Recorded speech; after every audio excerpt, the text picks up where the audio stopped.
अब आप मुझे बताइए, पता नहीं इस सभा में कोई बेचारा मुसलमान है कि नहीं है, अगर होगा तो मुझे बड़ा फक्र होगा। जरा उनसे पूछें कि कुरान मजीद में लिखा हुआ है कि नहीं लिखा हुआ है। कुरान मजीद में लिखा है कि 1,24,000 पैगंबर आते रहेंगे। उनकी शक्ल क्या होगी, उनकी भाषा क्या होगी, उनका रूप क्या होगा, उनकी जबान क्या होगी, वो किस इलाके में होंगे, वो दुनिया के किसी इलाके में आएंगे, अलग अलग रूपों में आएंगे, और इस धरती पे जो भी अनाचार और अत्याचार हो रहा है, मजहब के नाम पे हो रहा है, कम से कम उसको ठीक करेंगे। मैं भी इस बात को मानता हूं, इसमें कोई बात नहीं है कि अगर कुरान शरीफ में लिखा है तो लिखा होगा।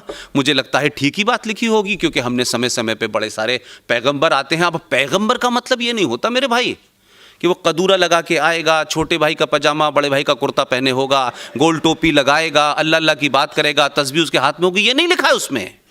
वो उज़्बेकिस्तान में हो सकता है, वो अज़रबैजान में हो सकता है, वो हिंदुस्तान में भी हो सकता है, और वो आएगा और सच बात कहने के लिए अपने लोगों की गाली भी खाएगा।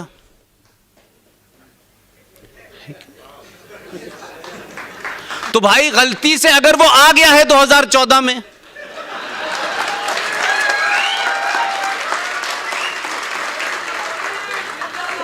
तो आप मुझे बताइए कि कोई दुनिया का ऐसा लीडर होगा कि जो आया तो हो, इस बात के लिए पहचान तो उसकी ये हो कि ये हिंदू लीडर है, ये हिंदुओं का मसीहा है, यही उसकी इमेज है। लेकिन इस सब के बावजूद कि इस देश में 2-2 वोट लेने के लिए लोगों की विचारधाराएं बदल जाती हैं, स्लोगन बदल जाते हैं, लोग मंदिर जाने लगते हैं, लोग मस्जिद से दूरी बना लेते हैं, लोग मंदिर में चले जाते हैं, लेकिन उसके बावजूद भी अब अगर मैं उसको कहूं पैगंबर है तो लोगों को बुरा लग जाएगा। मैं कहता हूं आधुनिक दौर में जरूरी नहीं है कि लोग कुर्ता पजामा पहन के आए, पैंट टाई पहन के भी आएंगे। और हो सकता है कि आपने पजामे का साइज ऊपर कर दिया हो, उसने कुर्ते का साइज आधा कर दिया है, पहचान तो उसकी भी है। और सब लोग पहन रहे हैं, अब सब लोगों को पूरी आस्तीन का कुर्ता अच्छा ही लग रहा, अब आधी आस्तीन का अच्छा लग रहा है। तो अब आप उसे पैगंबर कह दें, मसीहा कह दें, रिफॉर्मर कह दें, आया तो है। अब उससे हमने कहा धारा 370 हटाओ, उसने कहा वो बाद में हटाऊंगा। पहले मुझे इस देश में 40-50 करोड़ जो मुसलमान हैं, जो मुसल्लत ईमान है, जिनका कंप्लीट ईमान है, कोई बेईमान नहीं है उसमें, सब 100% अल्लाह के मानने वाले हैं, कुरान और हदीस के रास्ते पे चलने वाले हैं, 5 वक्त की नमाज पढ़ते हैं, अल्लाह को याद करते हैं। ऐसे बंदे भी लिखी हुई किताब में जो बातें नहीं हैं उसको कर रहे हैं। पहले मैं इनसे कहूंगा ये झूठ फरेब मक्कारी जो तुम कर रहे हो तलाक के नाम पे, कि ये फटाफट तलाक तुमने निकाला है जिसको तलाक बिद्दत कहते हैं, ये गैर इस्लामिक है, इसको बंद करो, ये काम कोई मसीह ही कर सकता है।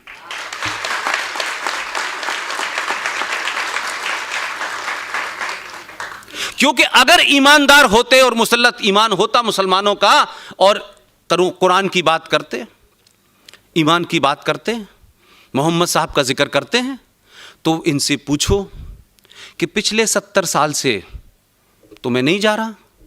आपको याद होगा 1984 में मोहतरमा भारत की वजीर आज़म इंदिरा गांधी का कत्ल हुआ था, और उनकी लाश के बाद 2 महीने में चुनाव हुआ, और उस वक्त उनके साहबजादे जनाब राजीव गांधी जी भारत के वजीर आज़म बने। 412 मेंबर ऑफ पार्लियामेंट सीट लेके आए थे, और उस वक्त की विरोधी पार्टी की हालत यह थी कि पार्लियामेंट में वो एक फूल 2 माली थे।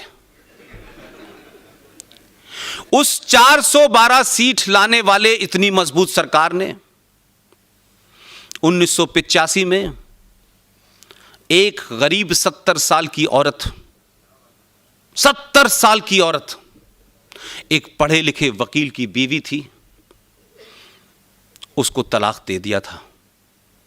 24 साल से वो दीवारों से सर मार रही थी, देवबंद का मदरसा, बरेलवी का मदरसा, अहले हदीस का मदरसा, कुरान शरीफ, यहां वहां मस्जिद मजारों पे सर मारते मारते उस औरत को 24 साल तलाक के बाद 70 साल की उम्र में जब सुप्रीम कोर्ट ने उसने अर्जी दी कि माय लॉर्ड, मैं अल्लाह के बंदों से और इस अल्लाह का नाम लेकर के इस देश में हजारों मुसलमानों की दुकानें बनी हुई हैं, मैंने सबसे कहा कि मुझे इंसाफ दे दो, कुरान की रोशनी में दे दो, जो कुरान में लिखा है वो वाला इंसाफ दे दो, लेकिन मुझे नहीं दिया। तो उसको हिंदुस्तान की हिंदू सरकार और हिंदू कोर्ट के ऊपर यकीन था, वो गई और उसने इंसाफ मांगा, उसको इंसाफ इस देश की सुप्रीम कोर्ट ने दिया। उन्होंने कहा यस,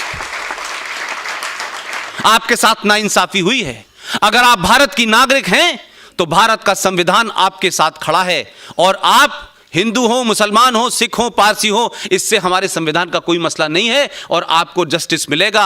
और सुप्रीम कोर्ट की 3 मेंबर जज ने कहा कि आपको तलाक के बाद जो मुआवजा मिलना चाहिए वो सुप्रीम कोर्ट तय करेगी।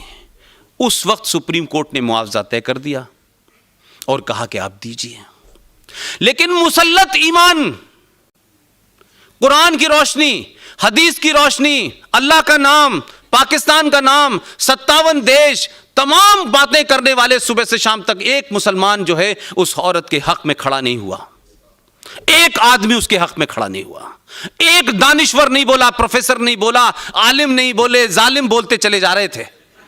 लेकिन क्या हुआ, इस भीड़ तंत्र ने और उस वक्त की सत्ताओं के वोट बैंक ने उस सुप्रीम कोर्ट के फैसले को 412 सीटों से जीती हुई सरकार ने फैसला बदल दिया, क्योंकि वो जिहादियों के साथ, दंगाइयों के साथ खड़े हुए, एक औरत के साथ सरकार नहीं खड़ी हुई। और आज उसका नतीजा यह है कि 1985 से जरा समय जोड़िए कितना निकल गया, सेकुलर सरकारें थी। वो सेकुलर सरकार उस गरीब मुसलमान औरत के साथ नहीं खड़ी हुई, क्योंकि उस मुसलमान औरत के साथ खड़े हो जाने से ये जिहादी वोट बैंक जो था वो नाराज हो जाता।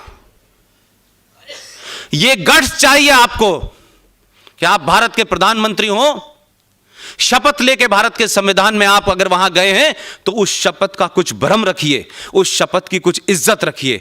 इसके बावजूद भी इस सरकार के प्रधान सेवक और प्रधानमंत्री के ऊपर आरोप बहुत लगे हुए हैं, लेकिन उसने कोर्ट की चिंता नहीं की, उसने पार्लियामेंट की चिंता नहीं की। 3 बार 3 तलाक का ये जो धंधा चल रहा था मौलवी और मुल्लाओं का, इसको ऊपर ऑर्डिनेंस लाया और कहा कि ये नहीं होने देंगे। अब इस बात को कहते हुए अगर मैं ये कहूं कि वो आधुनिक भारत का पैगंबर है तो लोगों को बुरा लगेगा कि पैगंबर तो मुसलमान होता है, तुम कैसे कह रहे हो कि ये पैगंबर है। मैंने कहा कुरान में लिखा है कि हर शक्ल में आएगा, अलग अलग शक्लों में आएगा, क्या नाम होगा, क्या पता होगा, ये नहीं पता, तो मानने को तैयार नहीं है भाई।